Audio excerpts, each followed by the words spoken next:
लीना और टीना ये दोनों बहनें थी। जहाँ लीना बड़ी बहन थी वहीं टीना छोटी थी। दीदी दीदी, कल मम्मी पापा की ना एनिवर्सरी है, तो हम उन्हें तोहफे में क्या देंगे? हम एक काम करते हैं, दोनों बाजार जाते हैं और वहीं जाके कोई तोहफा ले आते हैं। अरे टीना, तोहफा तो हम ले ही लेंगे, लेकिन इसके अलावा मम्मी पापा के लिए कुछ हम स्पेशल करेंगे, जैसे उनके लिए अपने हाथों से बने हुए पकोड़े बनाएंगे। तुम्हें तो पता है ना मम्मी पापा को पकोड़े कितने पसंद है। दीदी, आइडिया तो आपका A1 है, हम जरूर पकोड़े बनाएंगे। लीना और टीना पढ़ाई में बहुत ही होशियार थी और वो पढ़ाई के साथ साथ खाना बनाना भी अच्छे से जानती थी। ये लोग संबलपुर नाम के छोटे से गांव में रहा करते थे अपने मम्मी और पापा के साथ। अजी, कितनी देर कर रहे हैं आप?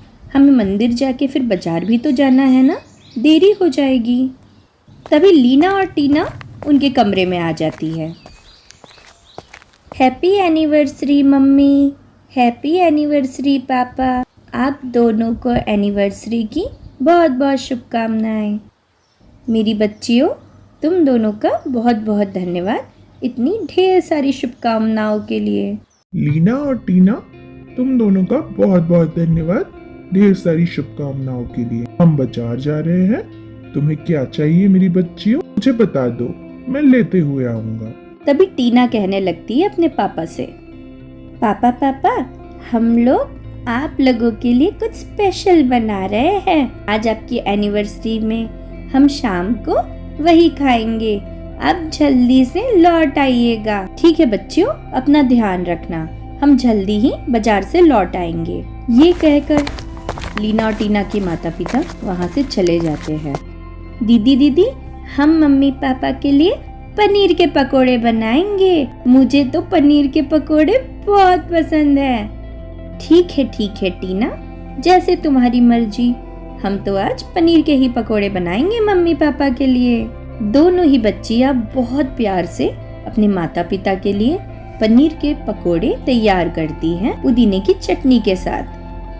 पता नहीं मम्मी पापा को आज आने में इतनी देर क्यों हो गई। टीना तक तो उन्हें आ जाना चाहिए था, पकोड़े भी ठंडे हो गए हैं। इन मासूम बच्चियों को कोई अंदाजा नहीं था कि नियति ने इनके साथ कितना बड़ा खेल किया है।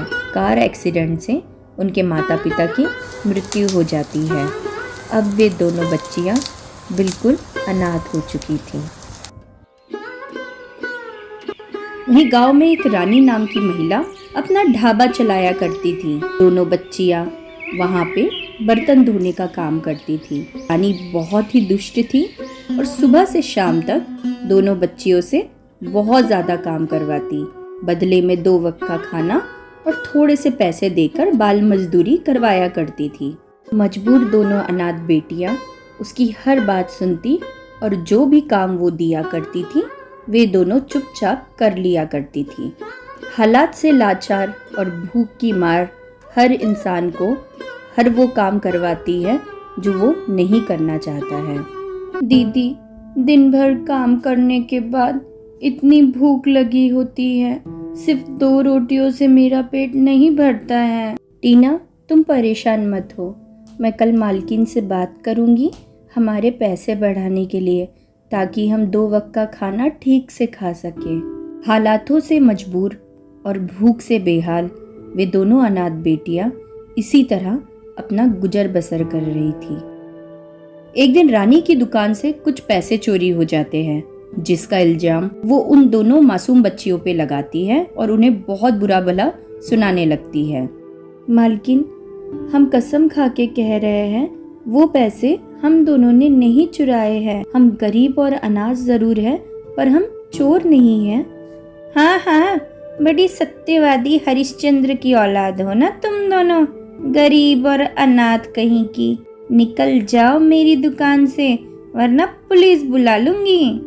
हम गरीब और अनाथ जरूर है मालकिन, पर चोर नहीं हैं। हमें भी तुम्हारी दुकान पे काम नहीं करना है, चलो दीदी यहाँ से।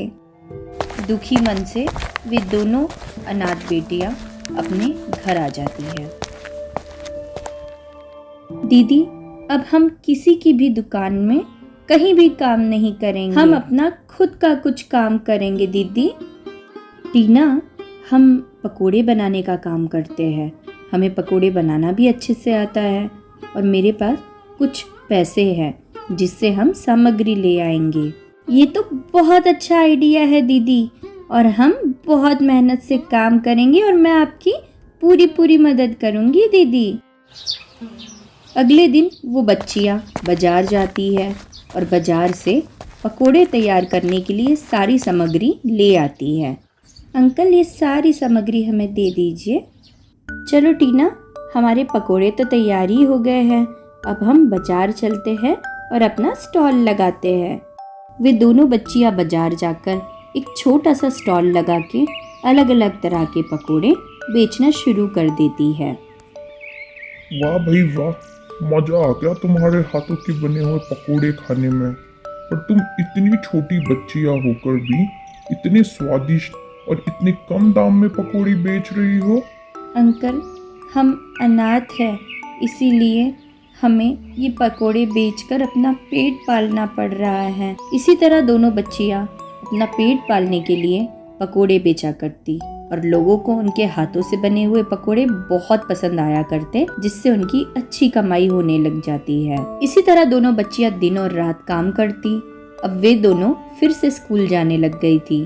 सुबह स्कूल जाती और शाम को पकोड़े बेचती। दीदी, मैंने अपनी क्लास में टॉप किया है, इसीलिए मेरी फीस भी माफ कर दी गई है।